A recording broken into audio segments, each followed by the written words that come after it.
sol se abre, ilumina a natureza, vibrando alegria no coração da humanidade. Quando o dia toca o coração, nos unimos aos irmãos, nos aproximamos de Jesus, num só clima de união.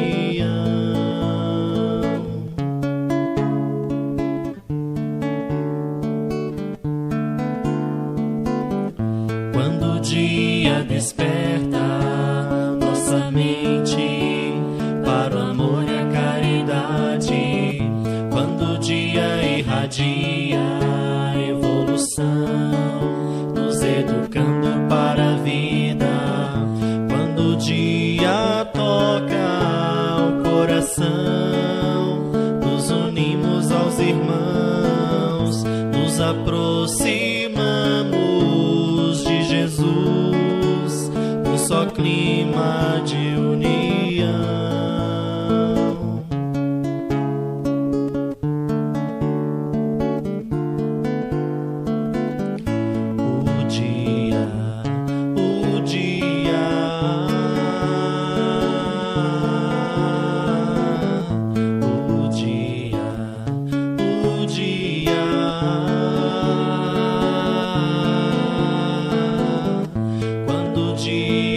Toca o coração, nos unimos aos irmãos, nos aproximamos de Jesus, num só clima de união.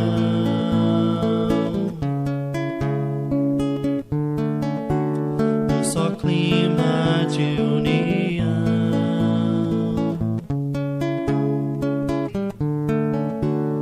Só clima de união.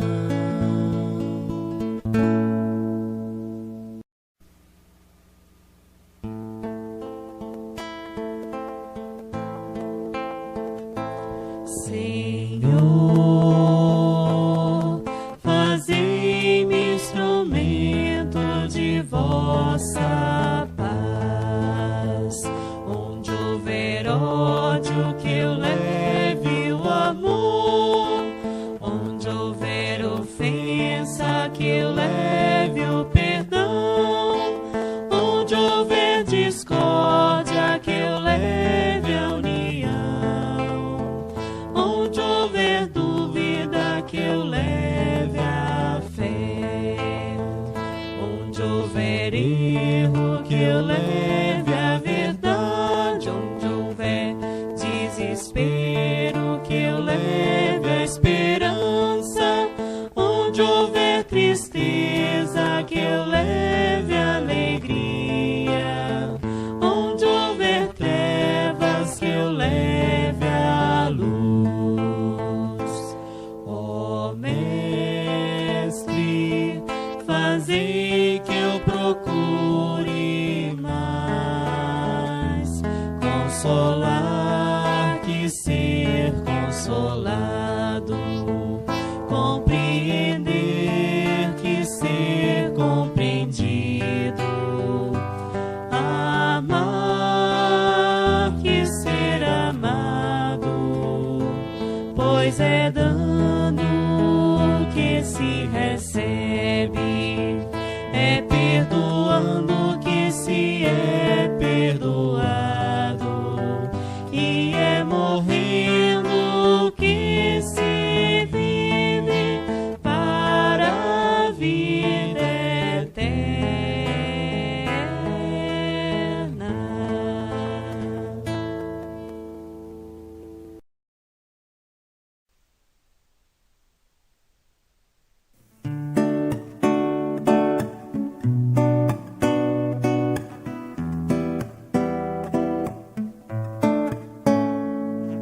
Somos seres eternos em busca do amor.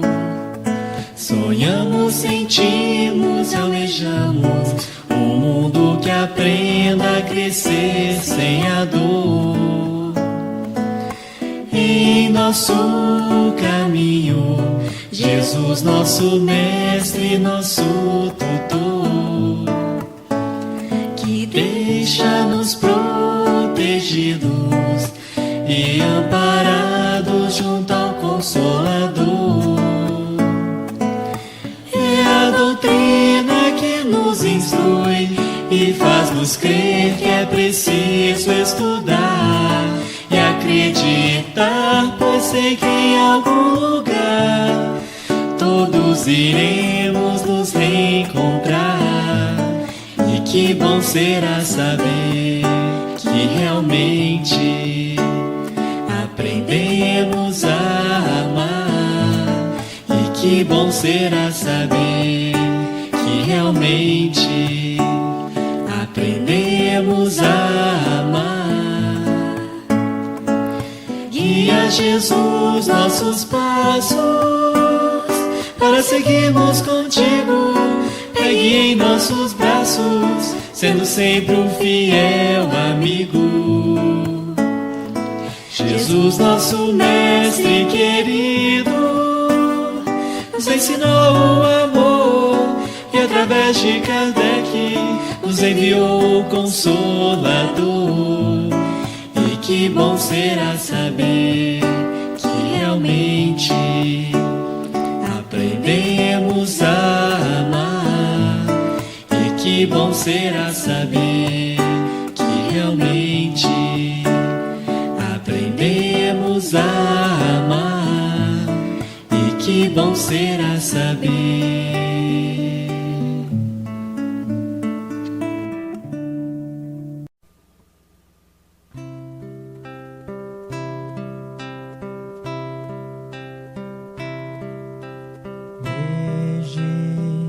Pequenino te conheço, à noite te imaginava em meu berço, cantava enaltecendo o teu nome. Criança, era puro meu amor, Mãe divina que só vives para amar.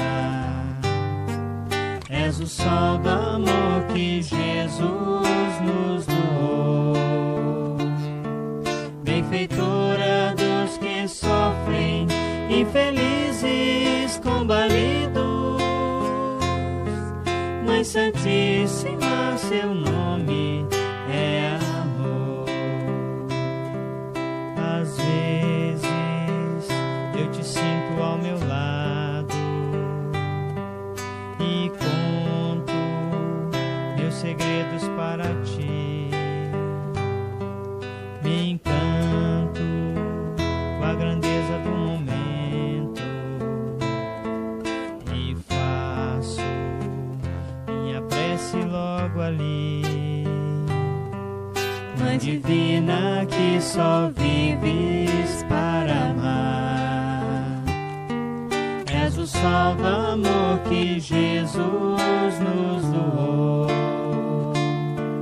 benfeitora dos que sofrem, infelizes, combalidos.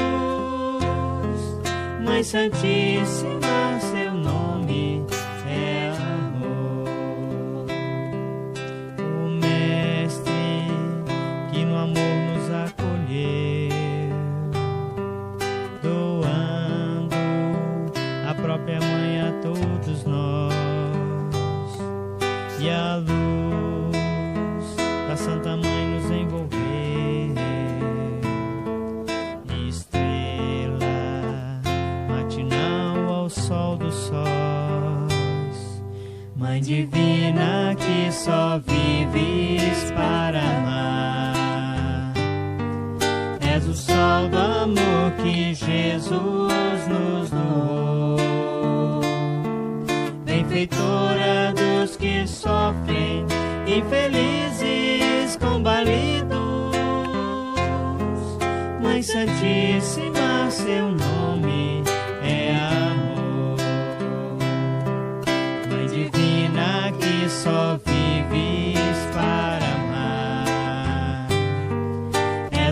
sinal do amor que Jesus nos doou. Benfeitora dos que sofrem, infelizes combalidos, Mãe Santíssima, seu nome é amor.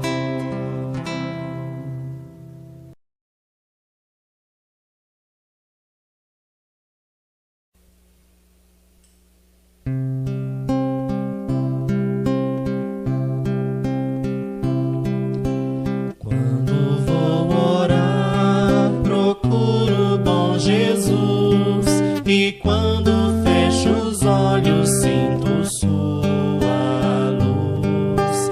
Abro o coração pras coisas que ele diz, me mostra o caminho para ser feliz. Cristo, Cristo, que seja sempre assim, traga sua luz pra brilhar dentro de mim. Cristo, Cristo, posso ser feliz, pois tenho sua mão e seu amor sem fim. Quando vou orar, procuro o bom Jesus, e quando fecho os olhos, sinto sua luz. Abro o coração pras coisas que ele diz, me mostra o caminho para ser feliz.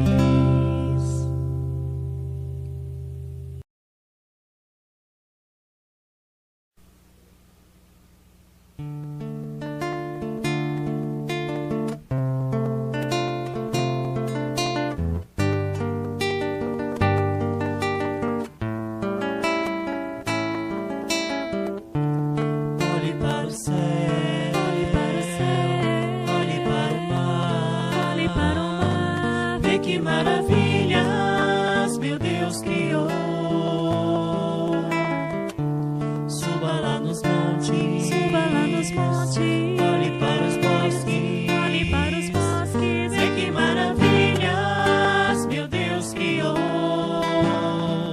Senhor, tu és o sol que nos aquece, Senhor, tu és a lua que ilumina, Senhor, tu és a estrela que orienta, Senhor, és o caminho, Senhor, te quero sempre ao meu lado, Senhor, és meu amigo e bem amado, Senhor, te agradeço pelos teus cuidados, fica conosco, Senhor, Senhor, Senhor, olhe para o céu.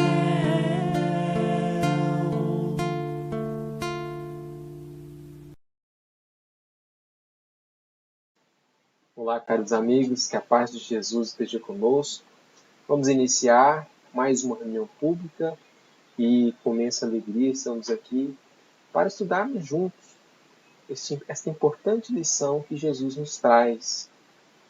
E consta, inclusive, no capítulo 10 do Evangelho segundo o Espiritismo, bem-aventurados os misericordiosos.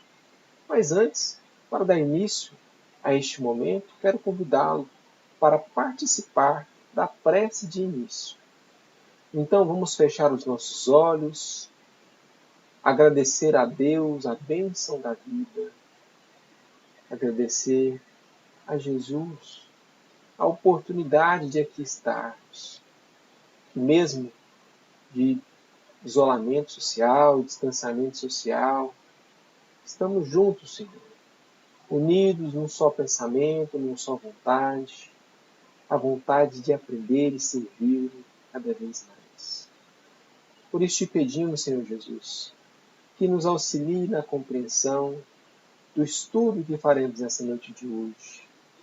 Que essas palavras, que esses exemplos possam calar fundo em nossa alma, transformando-nos intimamente, e que possamos, ao final, sair daqui melhores do que quando entramos. Que os espíritos amigos, os verdadeiros instrutores, possam nos intuir, nos facilitar a compreensão, amado Jesus. Muito obrigado por tudo. Que seja sempre feita a tua vontade. Graças a Deus. Vamos, irmãos, vamos passar aqui sobre alguns tópicos interessantes do capítulo 10, que são ali as passagens evangélicas, né? Algumas gravadas por Mateus, outras por João, que são essas que estão aqui. O argueiro e a trave, não julgueis para não ser julgados, e é permitido repreender os outros, notar as imperfeições de outro, divulgar o mal de outro. Então, são esses os tópicos que abordaremos nesses breves minutos de reunião pública. Que os espíritos amigos possam nos auxiliar, nos intuir. E para dar início, vamos refletir. Bem-aventurados os misericordiosos, porque obterão o quê? Lembrando que este trecho trata ali do Sermão da Montanha, que na verdade são várias bem-aventuranças que são proferidas por Jesus, né? E essas bem-aventuranças, elas têm uma característica de mostrar uma causa-consequência, ou, melhor dizendo, uma condição para se alcançar algo bom, né? Por exemplo, nesse caso, nós temos que bem-aventurados os misericordiosos, porque obterão misericórdia. E o que vem a ser, né, o significado ou a definição dessa palavra, misericórdia? E consultamos o dicionário Michaelis, que nos traz algumas definições, alguns significados para essa palavra e que vão acrescentar na nossa compreensão. O primeiro deles é pena causada pela miséria alheia, comiseração, compaixão, piedade. Pode também significar perdão ou graça concedida em consequência desse sentimento. Ou ainda ato por meio do qual se beneficia alguém, um ato de caridade. A misericórdia vem expressar esse sentimento que nós devemos ter para com o outro, em especial que nós pensamos a palavra piedade, né, perdão, ter misericórdia do nosso próximo. Por quê? Quem é misericordioso vai alcançar a misericórdia. Então, eu imagino que você, assim como nós, almejamos a misericórdia, almejamos ser perdoados ou que tenham piedade de nós, porque nós sabemos que somos pessoas falhas, cometemos erros. E nós somos regidos ali por uma lei de causa e efeito. E sabemos, portanto, que qualquer ato de equívoco ou um ato benevolente, ele repercute na nossa vida futura. Ele será uma consequência da nossa vida futura. Né? Se for um ato bom, uma consequência boa no futuro. Se for um ato equivocado, uma consequência equivocada. E aí, ingressando no primeiro tema, vamos falar sobre o argueiro e a trave. Então está lá em Mateus, como é que vedes um argueiro no olho do vosso irmão, quando não vedes uma trave no vosso olho? Ou como é que dizeis ao vosso irmão, deixa-me tirar um argueiro do teu olho, vós que tendes no vosso uma trave? Hipócritas, tirai primeiro a trave do vosso olho, depois, então, vede como podereis tirar o argueiro do olho do vosso irmão. Mateus capítulo 7, versículos de 3 a 5. Acaba que aqui, meus amigos, é um ato bastante equivocado, mas que no dia a dia, nós, enquanto pessoas em aprendizado, cometemos muito. Né? Nós temos tanta preocupação em olhar os defeitos alheios, as dificuldades alheias, apontar em certas ocasiões, né, listando todos os defeitos que as pessoas têm, e nos esquecemos de olhar para nós, né? Quais daqueles defeitos nós também possuímos e quais outros a mais, né, nós temos também. São formas, né, que nós temos aí de expressar a nossa ignorância, né?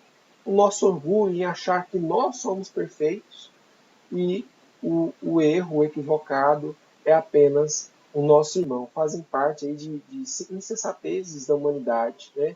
Que gasta um tempo, um esforço para julgar o semelhante, né? Para condenar o nosso semelhante e esquece de avaliar a si mesmo, né? Então, para avaliar o nosso semelhante, nós temos que, primeiramente, tirar a trave do nosso olho, né? Ou seja, colocarmos diante de um espelho e olhar, e ali sim fazer as avaliações, né, das imperfeições, da necessidade de melhoria, né? Ou seja, analisando os nossos próprios erros, o que eu preciso melhorar em mim, né? Quais pontos, quais aspectos, né? Quais vícios eu preciso superar, né? E o que precisaria se eu visse alguém fazer o que eu faço, né? Então, imagina eu, tenho uma rotina, tenho uma postura, certamente eu tenho muitos atos equivocados. E se eu ver alguém fazendo exatamente o que eu faço, será que eu vou agir com piedade? Ou será que eu vou ser mais piedoso porque eu também faço aquilo? Ou não, eu vou julgar aquela pessoa por aquilo que ela está fazendo, mas de uma forma muito incoerente, né? Porque eu cometo aqueles erros, né? Então, na verdade, trata-se de uma forma de, quando eu me disponho a olhar o erro alheio, para mesmo que seja com o intuito de ajudá-lo, acaba que é uma caridade orgulhosa, porque imagina-se que eu não tenho a necessidade de corrigir aquele erro, né? Então, lendo aqui, incontestavelmente, é o orgulho que induz o homem a dissimular para si mesmo os seus defeitos, tanto morais quanto físicos. Semelhante insensatez é essencialmente contrária à caridade, porquanto a verdadeira caridade é modesta, simples e indulgente. Então, o que o Evangelho nos mostra é que é uma forma de exteriorizarmos ou de expressarmos o nosso orgulho, quando eu acabo sendo muito benevolente para comigo mesmo, né, para com os meus defeitos, sejam eles físicos ou morais, e vou reprovar a atitude alheia como se eu fosse alguém apto a fazer isso, né? Então, serve para nós refletirmos, né, o que eu tenho acusado no outro e que, porventura, eu esteja cometendo o mesmo equívoco, o mesmo erro, né? Então, aqui é uma reflexão, né, que Jesus nos convida a fazer e que os Espíritos amigos, mediante ali o estudo, né, a codificação de Kardec, vem nos trazer de uma forma muito mais palatável, uma forma mais clara e objetiva. Então, contra essas afirmações que Kardec nos traz, no Evangelho segundo o Espiritismo, capítulo 10, não tem como a gente reprovar ou dizer que foi um equívoco, foi um erro, né? Porque está de uma forma muito clara, né, que eu preciso vencer as minhas incoerências, meus erros, né, antes de sequer, se um dia eu for eventualmente avaliar o nosso próximo, né? Nós sabemos que na prática nós não temos a competência de avaliar ou julgar ninguém, mas somente cabe a Deus, né? Lembrando que o orgulho é uma negação das virtudes. Aliás, é a maior negação das virtudes. Ele é contrário à caridade, né? É, portanto, o alvo, né, para onde nós devemos apontar todos os nossos esforços, assim como nos diz o Evangelho segundo o Espiritismo. Toda a nossa energia gastarmos para vencer o orgulho, né? Que é o maior obstáculo que nós temos para a evolução. Dando seguimento, vamos falar um pouquinho sobre não julgueis a fim de não ser julgados. Né? Como nós, costumeiramente, a maioria de nós, não gostamos de ser julgados, né? Pelos nossos atos, pelas nossas, seja posturas ali certas ou erradas, né? Essa avaliação que outro faz de nós, ela porque ainda nós não temos a simplicidade, a humildade suficiente, isso pode nos incomodar. Né? E por que a gente acha que o julgamento que a gente exerce para com o outro não incomoda, né? Ou não acrescenta nada para aquela pessoa? Então, essa leitura aqui que Mateus nos traz, né, palavras de Jesus, que estão gravadas aqui em Mateus, capítulo 7, não julgueis a fim de não ser julgados, porquanto sereis julgados conforme houver julgados os outros. Empregar-se-á convosco a mesma medida de que vos tenhais servido para com os outros. Lembrando aquele pequeno trecho que nós vimos sobre a importância da misericórdia, né? Porque bem-aventurados misericordiosos, porque eles obterão a misericórdia. Nós não almejamos a misericórdia? Então está aí a necessidade de nós também sermos misericordiosos, de perdoar ou de ter piedade pelos nossos semelhantes, né, pelas aquelas pessoas que são parte ali, do nosso convívio, né? Seja no seio familiar, no ambiente profissional, na rua, com uma pessoa desconhecida, enfim, com o nosso próximo, que é qualquer pessoa que esteja diante de nós. Essa sentença faz da indulgência um dever. Então, a indulgência não é somente um ato de caridade, é um dever que nós devemos exercer para nós, para com o nosso mesmo. Porque ninguém há que não necessite para si próprio de indulgência. Você necessita de indulgência? Eu tenho absoluta certeza que eu preciso de muita indulgência, né? Pois que um espírito imperfeito que sou, buscando de forma muito lenta, vagarosamente, aprender, certamente preciso ser objeto de muita indulgência, de muito perdão alheio. Né? Então, imagino que, pelo ambiente que nós estamos, um mundo de provas e expiações, a humanidade precisa de indulgência um para com os outros. Né? Ela nos ensina que não devemos julgar com mais severidade os outros do que julgamos a nós mesmos, nem a condenar em outro aquilo que de nós nos absolvemos. Antes de profligarmos a alguém uma falta, vejamos se a mesma censura não nos pode ser feita. Né?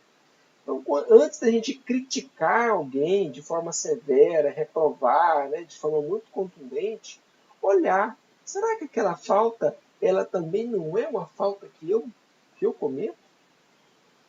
Então, a mesma medida que eu julgar o próximo, na verdade eu tenho que olhar, tenho que julgar a mim mesmo, né? Com mais severidade até. Por quê? Porque a construção eu faço em mim. Né? E mais importante de tudo é eu me esforçar para tirar a trave, né, nos meus olhos, né? Conforme nos esclarece o Cristo de Deus. E aí, sobre esse aspecto, nós temos aquela importante parábola da mulher adúltera, que ela ilustra com muita fidelidade esse ensinamento que Jesus nos traz, da necessidade de sermos indulgentes, de sermos misericordiosos, né, para com o nosso próximo, né, ou mesmo a questão do julgamento. Só a título de lembrete, estava ali, né, Jesus, e chegam ali os judeus, né, com vários judeus ali carregando, trazendo essa mulher que havia sido pega, né, numa situação de adultério. Nós não vamos entrar no mérito, né, do que consistia o adultério naquela época, mas por se tratar de uma sociedade, à época, muito conservadora, né, muito rígida nos seus costumes, né, até mesmo ser contra a religião né, a praticar qualquer ato que fosse contra Deus, né, contra as leis mosaicas, era considerado adultério. Né? Mas, enfim, o fato é que essa mulher foi trazida e os que ali a levaram, né, os fariseus, os escribas, afirmaram que, diante de Jesus, né, mestre, esta mulher acaba de ser surpreendida em adultério. E pela lei de Moisés, né, nós devemos, ela deve ser apedrejada, né? Ou seja, deve ser penalizada ali com a pena do apedrejamento. E qual é a tua opinião sobre isso? E Jesus, que estava ali, né, mexendo, escrevendo na areia e tal, e depois de alguns instantes, ele se levanta, né, e olha para aquela turba, né, de que havia moços, né, adultos e mais pessoas mais velhas, né, e diz, né, aquela inesquecível afirmação, aquele inesquecível questionamento, né, olhando nos olhos daqueles que ali estão.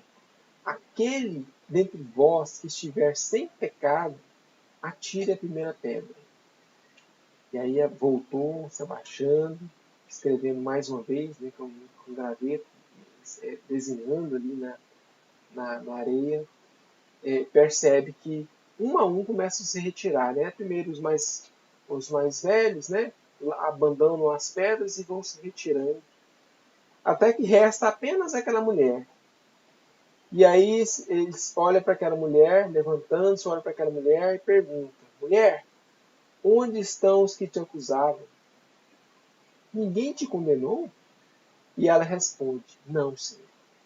E Jesus: também eu não te condenarei. Vai-te, de futuro não tornes a pecar. Essa parábola ela é belíssima e muito atual ainda, né? Porque nós, sobretudo nesse momento de pandemia, de isolamento, de guerras ideológicas, né? Nós percebemos muitas acusações, né? Muita falta de caridade, em que pessoas sem a devido padrão, né, a condição moral, né, a devida superioridade, acusando as outras, né, desrespeitando os semelhantes. Né, e o próprio Cristo, governador da terra, Espírito perfeito, né, que está aí já há bilhões acompanhando as almas que aqui estão encarnadas, né, e que prometeu que nenhuma ovelha desgarraria no aprisco, ele próprio não exerce esse julgamento. Né? Então serve de inspiração para nós. Né? Quantas pessoas que sejam malfeitores, criminosos, qualquer que seja, né? A criatura humana está ali às vezes sendo se colocando ali numa condição de vítima, né? De sofredora, que não são ali apedrejados, né? Que não são maltratados, em outras situações até mesmo ao ponto de perder a sua vida, né? Por linchamentos físicos, linchamentos morais. Então essa parábola ela é inclusive muito atual. Né? Ainda mulheres, crianças, adultos, né? Homens, são apedrejados hoje. Né? Seja fisicamente ou mesmo moralmente. Né? Quantas pessoas não são aí atingidas de morte, né? Por comentários maldosos, comentários que prejudicam, né? Que trazem dor e sofrimento. Né?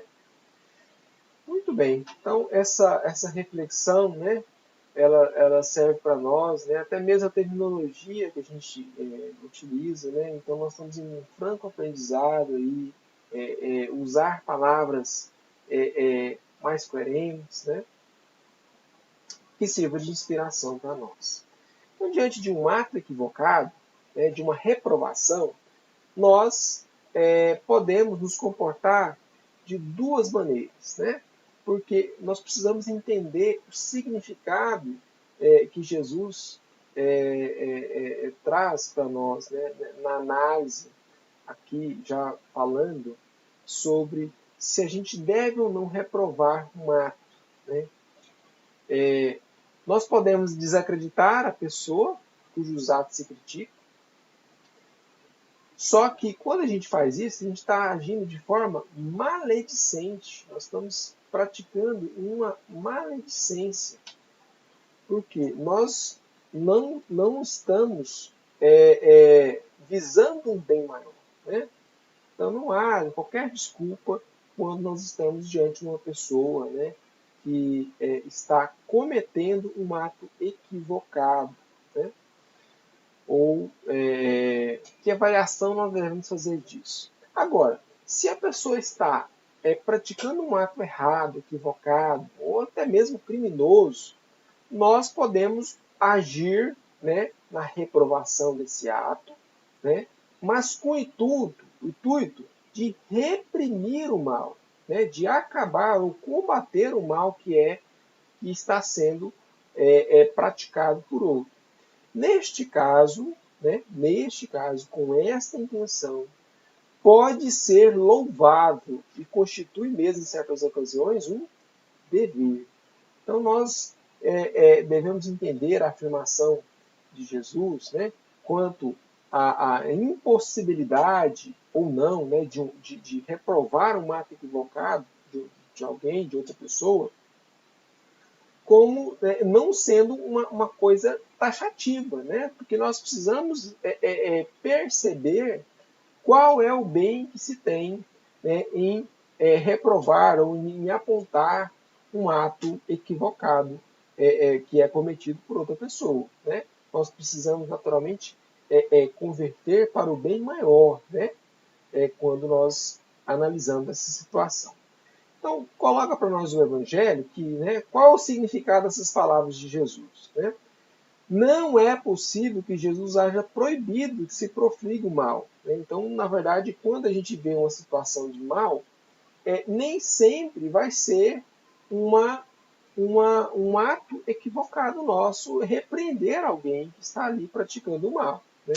Uma vez que ele próprio, uma vez que o próprio Cristo nos deu o exemplo tendo feito, e até em termos enérgicos, né? O que isso significa é que a autoridade para censurar está na razão direta da autoridade moral daquele que censura. Então nós precisamos, na verdade, construir uma postura em nós, né, que nos dê condições que, diante de um ato equivocado, de um erro, de uma falha, mas que essa falha possa prejudicar outras pessoas, nós possamos sim apontar ou repreender aquela situação. Mas imagine nós que, suponhamos, sendo um criminoso, né? Criminoso, uma pessoa que furta, rouba o dinheiro alheio. Se a gente encontra outra pessoa fazendo o mesmo ato, ou seja, roubando da pessoa, será que nós temos a autoridade moral para repreender aquela pessoa? Podemos até repreender, mas, né, qual seria a autoridade moral nossa diante de uma situação como essa, né? O exemplo, ele é um exemplo mais firme, né, mais claro, mas situações cotidianas podem ser tratadas da mesma maneira, né? Quantas coisinhas simples que às vezes nós apontamos, mas que, na verdade, nós não temos autoridade moral para fazer esse tipo de censura. Então é preciso que a gente não leve, né, o aprendizado desta passagem, que a gente não leve ao pé da letra, né? Não julgueis, né? Essa afirmação de Jesus. Não julgueis se não quiser ser julgado, porquanto a letra mata e o Espírito vivifica. Nós precisamos entender qual é o bem maior, né? Mas para isso nós precisamos de autoridade moral. Nós precisamos fazer o nosso dever de casa de reforma íntima, buscando ser pessoas melhores, né? Buscando ser pessoas ali que praticam a caridade, né? Que não pratica maledicência, né? Que está ali combatendo o seu orgulho, a vaidade, o egoísmo, né? Todos os vícios, né? Que podem trazer prejuízos aí ao nosso semelhante. Desta forma, algumas perguntinhas para a nossa reflexão que está lá no Evangelho segundo o Espiritismo. Ninguém sendo perfeito, né, nós sabemos que nós não lidamos com pessoas no mundo, né, na Terra, que são perfeitas. Né? Então, partindo desse pressuposto, seguir-se-á que ninguém tem o direito de repreender o seu próximo? E a resposta que os Espíritos nos trazem é que deveis fazê-lo com moderação, para um fim útil. Então, nós estamos falando o quê? De um fim útil, fim que vai agregar a maioria, né? Como as mais da vez, né? E não pelo prazer de maldizer alguém, né? De dizer algo errado. Neste último caso, a repreensão é uma maldade, né? Quando a gente fala ali só para prejudicar a pessoa. Né? No primeiro, quando a gente faz com moderação, com fim útil e tal, é um dever que a caridade manda seja cumprido com todo o cuidado possível. Então, assim, nós não podemos esquecer da afirmação de Kardec, né? Na verdade, lá no livro dos Espíritos, né? Os Espíritos dizem a Kardec que os bons são tímidos. Né? Então, nós, diante de uma situação claramente errada, né, equivocada, é um dever que a caridade manda seja cumprido com todo o cuidado possível, com todo o respeito, né, sem imputar qualquer responsabilidade que a pessoa, de erro que a pessoa não cometeu. Né, nós devemos sim, né, repreender ou mesmo levar às autoridades quando uma situação de crime. Né? Então nós temos esse dever moral. Né? É uma caridade, porque é uma caridade para a coletividade, em certos casos. Né? A outra pergunta é: será repreensível notarem-se as imperfeições dos outros, quando daí nenhum proveito possa resultar para eles, uma vez que não sejam divulgadas? Então, na verdade, a resposta vem no mesmo sentido, que tudo depende da intenção. O erro está no fazer-se que a observação redunde em detrimento do próximo, desacreditando, sem necessidade na opinião geral. Igualmente repreensível seria fazê-lo alguém apenas para dar expansão ao sentimento de maledicência e satisfação de apanhar os outros em falta. Na verdade, nós precisamos estar muito atentos. Né? Qual é a nossa intenção? Qual é a nossa intenção em tornar público um fato referente a outra pessoa? Alguma coisa que a pessoa fez de errado, alguma coisa que a pessoa fez de algum equívoco que ela tenha cometido. Né? Então, a intenção é tudo. Né? Qual que é a intenção? A intenção é constranger a pessoa, é colocá-la numa posição de vergonha, né? Por aquele erro que ela fez. A intenção é essa? Bom, se a intenção é essa, nós estamos cometendo um equívoco. Nós estamos sendo maledicentes, nós estamos sendo malevolentes. Né? Nós podemos estar alimentando uma satisfação de encontrar as pessoas em erro. Né? Então, nesse caso, nós devemos combater esse sentimento em nós. Né? Evitar esse tipo de equívoco, porque não está acrescentando, não está aumentando, né, o bem, né? Não está trazendo um bem à coletividade ou à própria pessoa. Muito pelo contrário. Né? E haverá casos em que se convenha se deseje o mal de outro? Né? Se as imperfeições de uma pessoa só a ela prejudicam, nenhuma utilidade haverá nunca em divulgar. Se, porém, podem acarretar prejuízo a terceiros, deve-se atender de preferência ao interesse do maior número. Né? Então, mais uma vez, as imperfeições, né, que aquela pessoa tem. Né? A pergunta é se é conveniente a gente revelar ou tornar público, ou contar, né, sobre algum mal que outra pessoa comete. Esse mal é contra a própria pessoa, única e exclusivamente, só ela, então não tem utilidade a gente tornar esse ato público. né? Agora, se aquela atitude dela prejudica terceiros, aí, né, aí deve-se entender de preferência o interesse do maior número. Vai beneficiar o maior número de pessoas, que aquilo seja público? Aí sim a gente deve tornar público ou fazer, tornar conhecido aquele mal que é praticado por outra pessoa. Desta forma, segundo as circunstâncias, desmascarar a hipocrisia e a mentira pode constituir um dever. Imagina que a gente pega alguém cometendo algum ato criminoso, né? A pessoa agredindo uma outra pessoa, uma criança, um idoso, né? Puxa, aquela atitude de revelar aquilo ali vai produzir um bem, né, de evitar que outras pessoas sejam agredidas, maltratadas para aquele homem, para aquela pessoa, né? Agora, se ela pratica um ato contra ela mesma, né, mas é uma pessoa que faz uso de, né, substâncias aí que fazem mal para a saúde dela, não vai aumentar em nada, né, ou assim, revelar isso para a sociedade, né? Se a pessoa faz uso de uma droga, né, seja ela lícita ou ilícita, aquilo ali está prejudicando ela, né? Revelar isso para outra pessoa, né? Tornar público, às vezes vai maltratar ainda mais aquele usuário de drogas, né?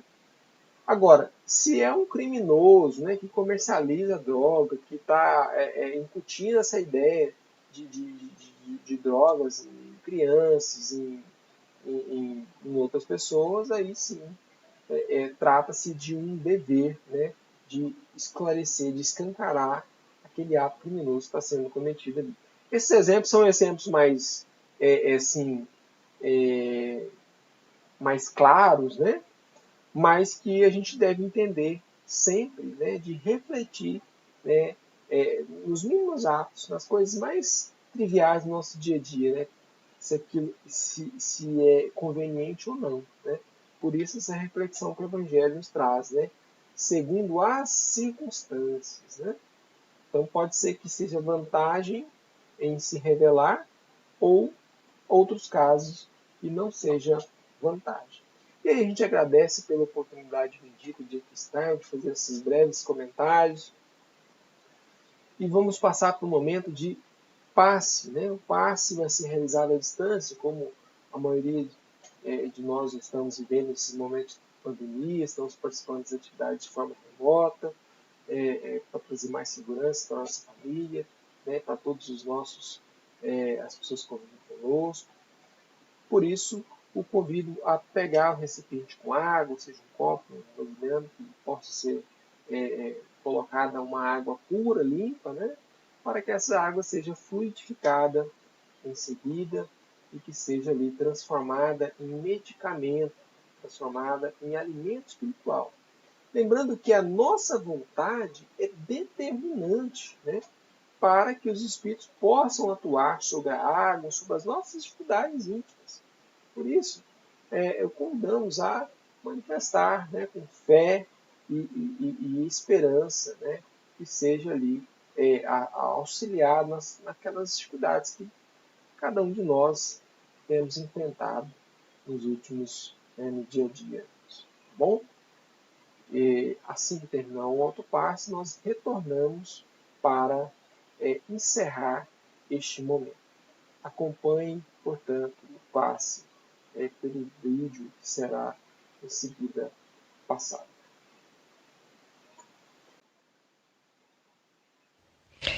Meus irmãos, preparemos um vasilhame com águas limpas e preparemos para o passe. Mesmo distantes, fisicamente, estamos ligados pela fé e convido vocês a nos ligarmos a Jesus, que está a nosso favor há milênios e está junto de nós diuturnamente. Vamos colocar em posição confortável para termos melhor receptividade. Respiremos lentamente.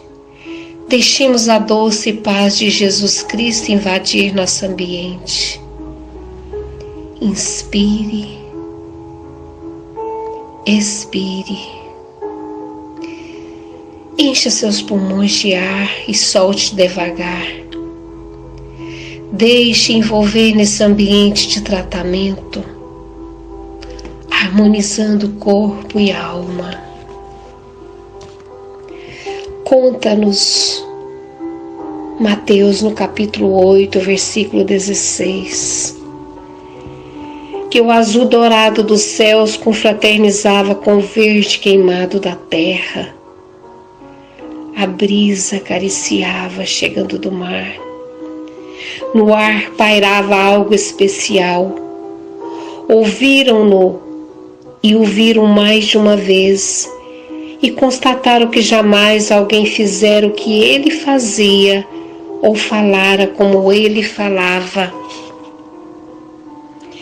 E chegando à tarde, trouxeram-lhe muitos endemoniados, e ele com sua palavra expulsou deles os espíritos e curou todos que estavam enfermos. Vamos mentalizar esse Jesus que há milênios junto conosco, aproximando de você. Ele impõe as mãos curadoras sobre você. Perceba que de suas mãos amorosas cachoeiros de fluidos descem, em forma de águas límpidas, cristalinas, uma cachoeira,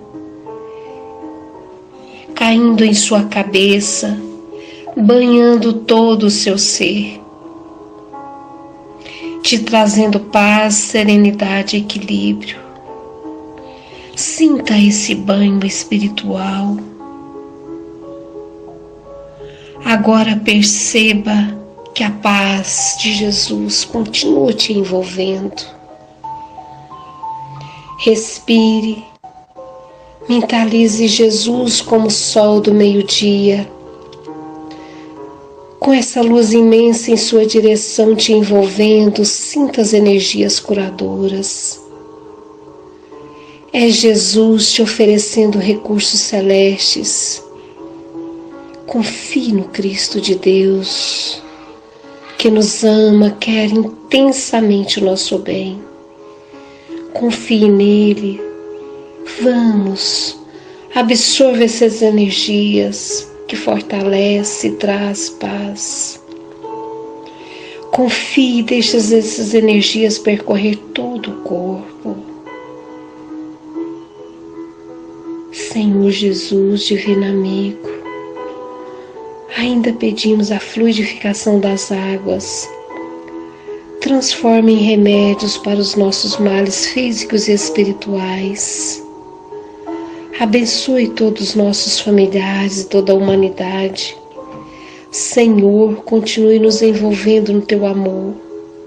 Guarda-nos na Tua paz hoje e sempre. Graças a Deus.